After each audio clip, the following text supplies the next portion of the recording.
1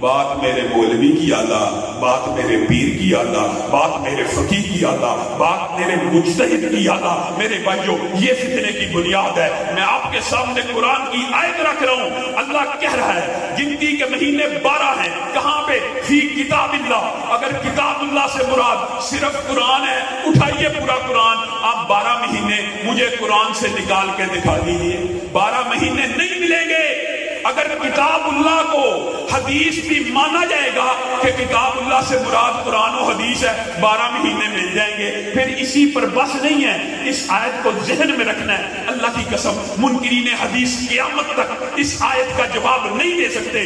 منہا اربعۃ حرم، اور 4 مہینے حرمت والے ہیں۔ کہاں پہ؟ کتاب اللہ میں۔ اٹھائیے قرآن، کہاں پہ لکھی ہیں 4 مہینے حرمت کے؟ قرآن پاک کے اندر کہاں ہیں؟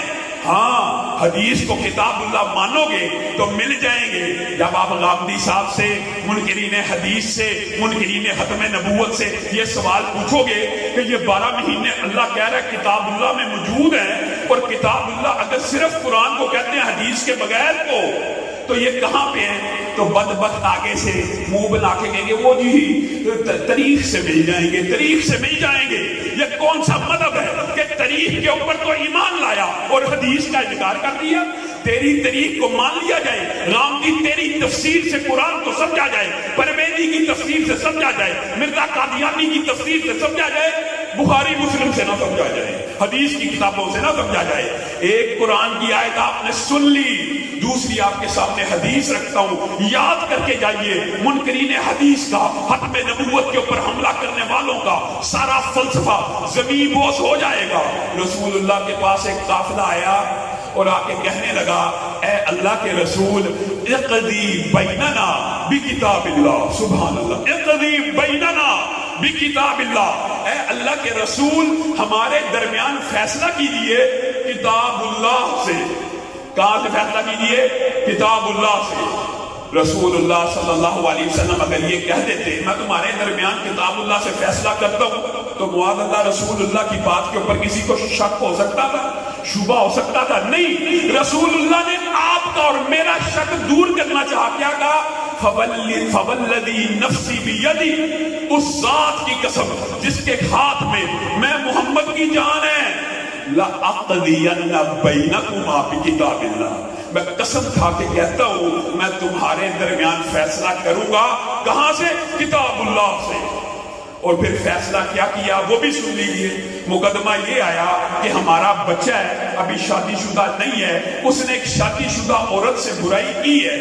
اللہ کی کتاب سے، یعنی کتاب اللہ سے، دین سے فیصلہ نافذ کر دیجئے۔ رسول اللہ قسم کھا کے کہہ رہے ہیں میں کتاب اللہ سے فیصلہ نافذ کرنے لگا ہوں۔ اور فیصلہ کیا جاری کیا؟ آپ نے اس بات کے اوپر غور کرنا ہے۔ انیس بیٹا جاؤ، عورت برائی کا اقرار کرتی ہے تو اسے سنسار کر دیا جائے۔ اس نوجوان نے چونکہ آ کے برائی کا اقرار کر لیا ہے، اس کو 100 کوڑے لگائے گئے اور اس کو 1 سال کے لیے جلا وطن کر دیا جائے۔ رکیے، غور کیجئے۔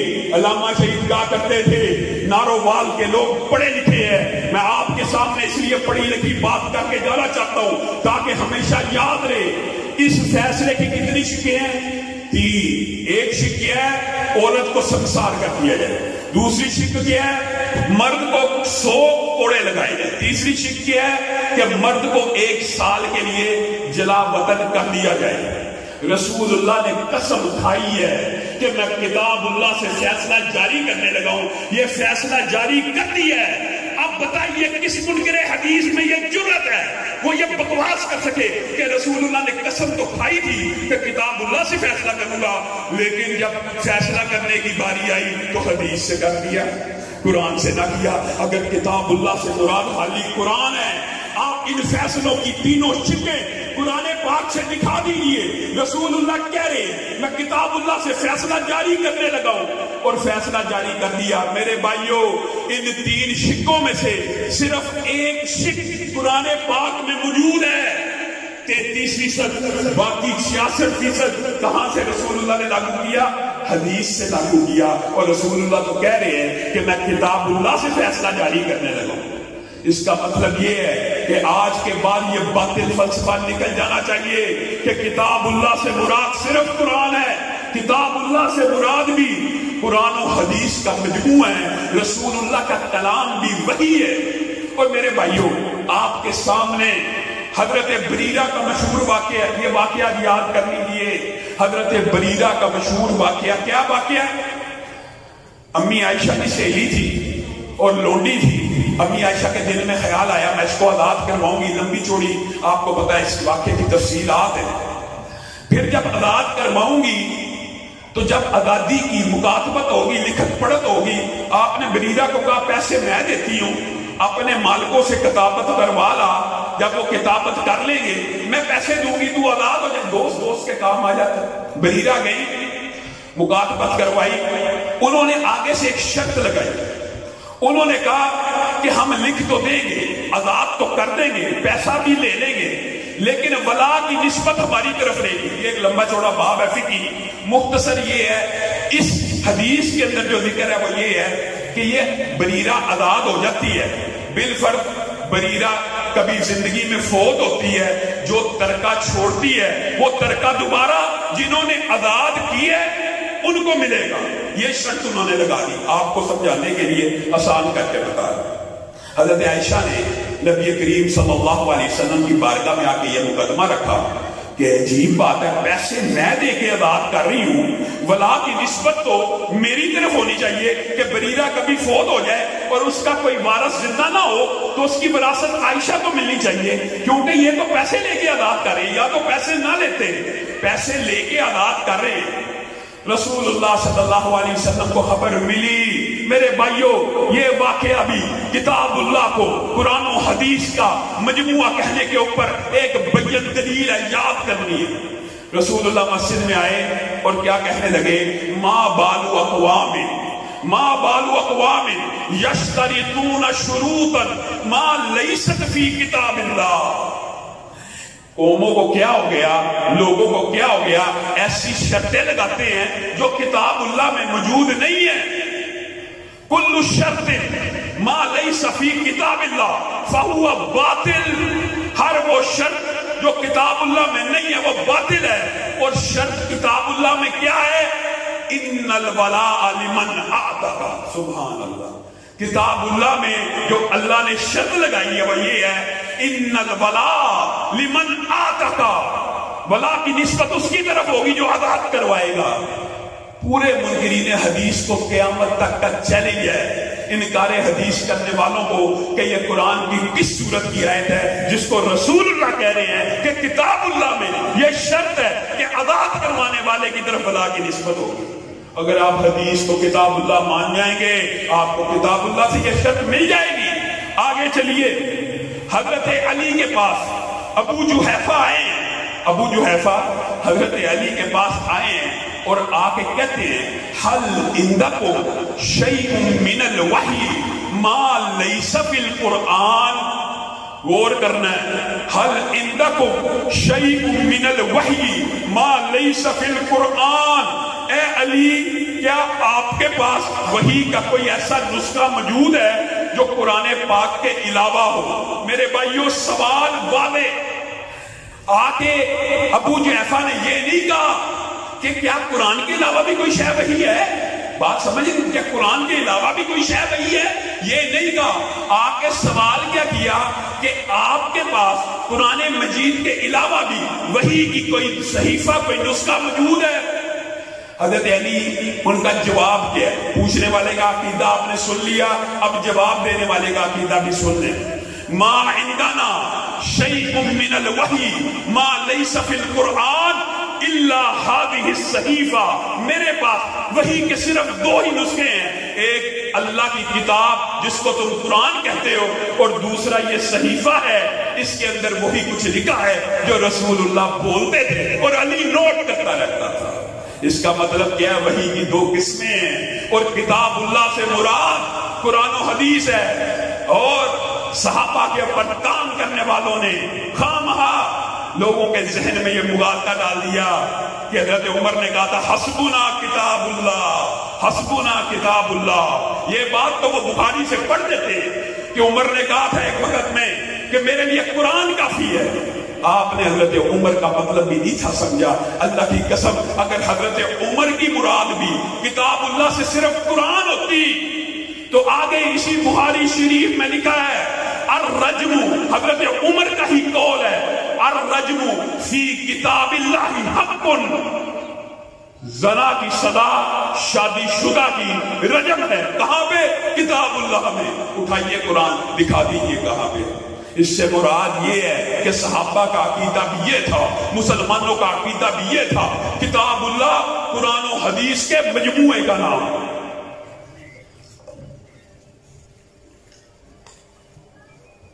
میرے بھائیوں، اللہ کے فضل و کرم سے اہل سنت نے عظمت صحابہ کے اوپر ابو بکر صدیق کی صداقت کے لیے، عمر کی عدالت کے لیے، عثمان کی سخاوت کے لیے، علی کی شجاعت کے لیے، حسن کی شرافت کے لیے، حسین کی شہادت کے لیے، سیدنا امیر معاویہ کی جلالت کے لیے اور امہات المومنین کے دوپٹوں کی حفاظت کے لیے، ہر صحابی کی حمایت کے لیے ملک کے طول و عرض میں پروگرام کیے اور گستاحان صحابہ کو یہ پیغام دیا کہ ابو بکر سے لے کے امیر معاویہ تک نبی کا ہر صحابی جنتی ہے.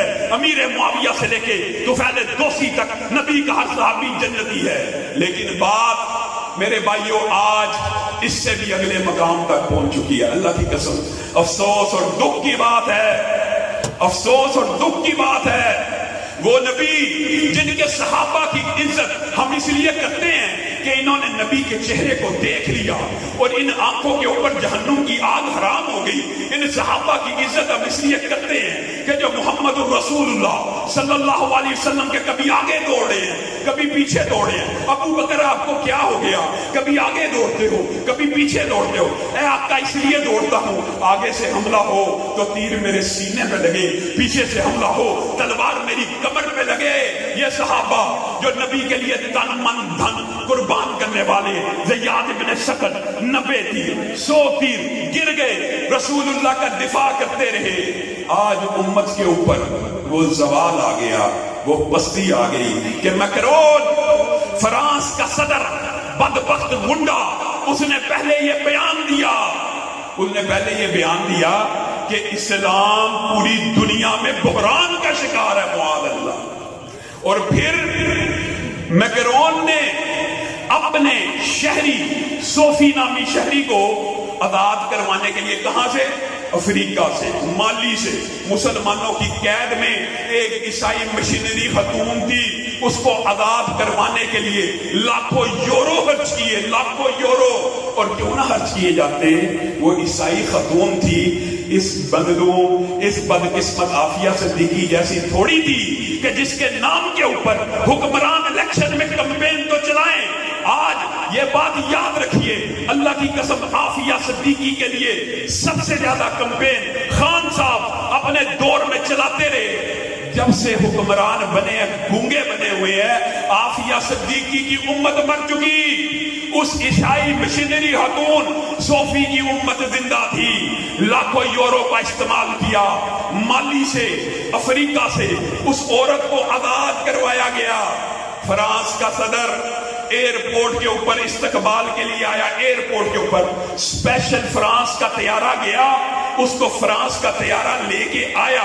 میکرون استقبال کرنے کے لیے کھڑا ہے، صوفی جہاز سے اتر رہی ہے، میکرون آگے ہاتھ بڑھاتا ہے. صوفی میکرون کو کہتی ہے اپنے ہاتھوں کو پیچھے کر لے، میرا نام مریم ہے، مسلمانوں کی قید میں تو تھی لیکن اسلام کو قبول کر لیا. وہ میکرون جس نے چند دن پہلے یہ بیان دیا تھا اسلام پوری دنیا میں بحران کا شکار ہے، بتائیے وہ ذہنی طور پہ اس وقت کس بحران کا شکار ہوا؟ پورا عالمی میڈیا سامنے کھڑا ہے. اتنا ذلیل ہوا، اتنا رسوا ہوا، اتنی ہزیمت کا سامنا کرنا پڑا. عورت پوچھ رہی ہے مجھے مسجد کی جگہ بتلائیے، میں نے نماز کو ادا کرنا ہے. اس کے دل میں مسلمانوں کے خلاف ایسی نفرت ابری کہ ترکی کے صدر نے اللہ کی قسم درست کہا ہے کہ اس کو اپنا ذہن کا علاج کرانا چاہیے. کہنے لگا میں مسلمانوں کی 70 سے زائد مساجد فرانس میں بند کرانے لگا ہوں, حجاب پہ پابندی لگانے لگا ہوں. یہ وہ بدبخت ہیں لبرل اور سیکولر مافیا, یہ وہ بدبخت ہیں جو کہتے ہیں فریڈم آف سپیچ ہونی چاہیے, آزادی اظہار ہونا چاہیے, لباس کا انتخاب بندے کی ذاتی چوائس ہوتا ہے. کہاں پہ گئے ذاتی چوائس کے نعرے؟ ایک عورت حجاب پہننا چاہتی ہے اپنے جسم کے اوپر, تو اس کے اوپر پابندی لگاتا ہے. کہاں پہ تیرا آزادی اظہار؟ اور اس بدبخت نے پھر یہ اعلان کیا کہ فرانس کی سرکاری عمارتوں کے اوپر معاذ اللہ ثم معاذ اللہ رسول اللہ کے حقوں کو لگایا جائے گا. میں چارلی کو نہیں رکھوں گا. میرے بھائیوں, امام مالک نے اس موقع کے لیے کہہ دیا تھا اس امت کو زندہ رہنے کا حق باقی نہیں ہے کہ جس کے نبی کی توہین ہو جائے اور امت توہین کرنے والے سے بدلہ نہ لے سکے. اس سے بہتر ہے وہ امت مر جائے. آج وہ اعلانیہ توہین کر رہے ہیں, بدلہ یہ عالمی استعمار کے قانون اور حدود نہ ہو. اللہ کی قسم محبان رسول, پوری دنیا کے محبان رسول ابھی بھی میرے ذہن میں خیال آتا ہے یہ بڑے اسلحے کی باتیں کرتے ہیں. انہوں نے جس قسم کی بدبختی اور گستاخی کا ارتکاب کیا, اللہ کی قسم صرف یہ عالمی استعمار کے حدود و قیود اور قوانین موجود نہ ہو, اسی لیے ہم حکمرانوں کی توجہ بار بار اس بات کی طرف مبذول کروا رہے ہیں. خدا را تم نے کیا نظریہ رکھا ہوا ہے؟ اللہ کی قسم حدود و قیود نہ ہو. میں آپ نہیں, پوری دنیا کے محبان رسول بغیر اسلحے کو فرانس کو فتح کر لیں, بغیر اسلحے. لیکن حدود و قیود ایسی ہیں کہ ہم ان کو کہتے ہیں اور میرے بھائیوں اللہ کے لیے سمجھ جاؤ, اللہ کے لیے سمجھ جاؤ یہ کتنی بڑی منافقت ہوتی ہے. نبی سے بڑی محبت ہے, نبی سے بڑا پیار ہے, نبی کریم ہمارے لیے سب کچھ ہے. حکمران بھی یہ کہے گا, ہر حکمران آئی جی ہوگا, ادارے کا ہوگا, چیف جسٹس ہوگا, ہر کوئی کیا کہے گا رسول اللہ پہ میری جان قربان. یہ عجیب فلسفہ ہے کہ محبت رسول اللہ کی, لیکن جب آپ کہیں گے نا اگر رسول اللہ سے پیار ہے تو رسول اللہ کا نظام بھی نافذ کر دو. نظام رسول اللہ کا نہیں نافذ ہوگا. نظام کس کا؟ نظام گورے کا, نظام عالمی استعمار کا, نظام کفر کا چلانا ہے. محبت کس سے ہے؟ رسول اللہ سے بڑی محبت ہے. نظام بھی لے آؤ. نہیں, نظام نہیں, مولوی بڑا سخت ہے. اور میرے بھائیوں اس منافقت سے کب نکلو گے کہ مسلح کے امام کو جب تک ریاست کا امام نہیں بناؤ گے پاکستان کے مسائل حل نہیں ہوں گے. جب تک یہ منافقت ختم نہیں ہوگی کہ رسول اللہ صرف مسجد کے امام نہیں ہے. اور یہ سبحان اللہ کتنے دکھ کی بات ہے. اللہ کی قسم کئی مرتبہ دل خون کے آنسو روتا ہے. رسول اللہ صرف مسجد کے امام ہے, بازار کے امام نہیں. رسول اللہ صرف مسجد کے امام ہے, کاروبار اور تجارت کے امام نہیں. رسول اللہ صرف مسجد کے امام ہے, ریاست اور سیاست و اقتدار کے امام نہیں. یہ تمہیں کس نے مغالطہ ڈال دیا کہ معیشت رسول اللہ کی نہیں چلانی, حدود اللہ رسول اللہ کی نہیں چلانی, محبت رسول اللہ سے ہے, نظام گورے کا چلے گا. اور میرے بھائیو اس میں تم بھی ذمہ دار ہو. کیوں؟ اور مولوی مسجد کے ممبر کے اوپر بیٹھ کے بھی سیاسی تقریر کر رہا تھا. جب تم نے ہی یہ فلسفہ بنا لیا, تم ہی لبرل اور سیکولر مافیا کے پراپوگنڈے کا شکار ہو گئے. مولوی کا سیاست میں کیا کام؟ اور میرے بھائیوں جب تک مسلح کا امام ریاست کا امام رہا اسلام غالب رہا. رسول اللہ دنیا سے چلے گئے. ابو بکر مسلح کے بھی امام ہیں, ریاست کے بھی امام ہیں. عمر مسلح کے بھی امام ہیں, ریاست کے بھی امام ہیں. عثمان مسلح کا بھی امام, ریاست کا بھی امام. علی مسلح کا بھی امام, ریاست کا بھی امام. اب مولوی مسجد میں یہ تقریر شروع کر دینا کہ سیاست بھی اللہ کے لیے رسول اللہ والی کر لو, نظام بھی اللہ کے لیے رسول اللہ والا. اور مولوی بڑا تیز ہے, مولوی سیاسی باتیں کر. سیاست کس نے کرنی ہے؟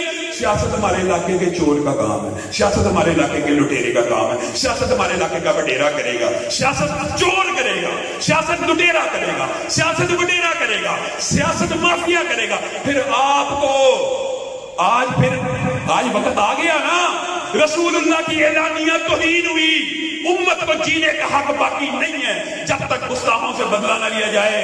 اور یہ جو ہم بات کرتے ہیں نا امام ابن تیمیہ نے ایک بات کہہ دی تھی، اللہ کی قسم کہہ دی، انہوں نے کہا کئی عیسائی قلعے، کئی یہودی قلعے ہم مہینہ مہینہ محاصرہ کرتے تھے، فتح نہیں تھے ہوتے، پھر کوئی بدبخت عیسائی اٹھتا تھا، رسول اللہ کی توہین کرتا تھا، ہمارے کلیجے کو چوٹ تو لگتی تھی لیکن ہمیں پتہ لگ جاتا تھا اللہ کی مدد آنے کو ہے، معجزے رونما ہونے کو ہیں۔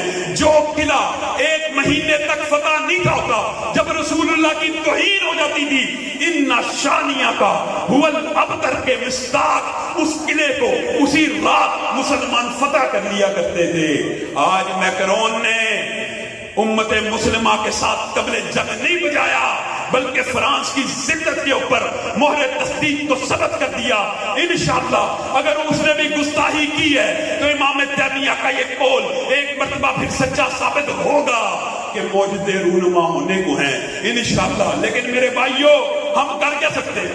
مولوی جناب حرمت رسول کے لیے بڑا بڑھا گیا ہے جی، قتل کی باتیں کرتا ہے، اللہ کی قسم حقیقت ہے، یہ سخت بات نہیں ہے، شرعی سزا حق کے بنانے والوں کی ہاتھ کو کاٹ کر، گردن کو کاٹ کر گٹر میں بہا دینے کی ہے۔